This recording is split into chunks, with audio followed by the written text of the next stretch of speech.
आप सबके इंतजार वाला बहुत दिन से कि भैया शिल्पी राज के साथ गाना आवे के चाहिए।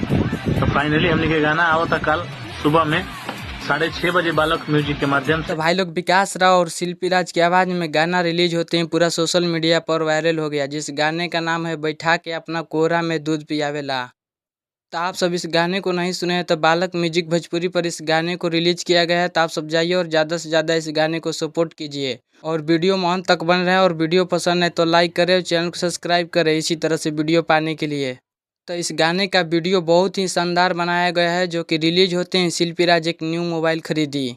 तो इस गाने में काफ़ी पैसा खर्चा किया गया है, जो कि आप सब इस फोटो को देखकर अंदाज़ा लगा सकते हैं। तो भाई लोग इस गाने को जाइए और ज़्यादा से ज़्यादा सपोर्ट कीजिए और बहुत ही जल्द विकास राव का और भी शिल्पी राज के साथ गाना आने वाला है। तो आप लोगों को वीडियो पसंद है तो वीडियो में कमेंट जरूर करें। तो मिलते हैं अगली वीडियो में। जय भीम, जय भारत, नमो बुद्धाय।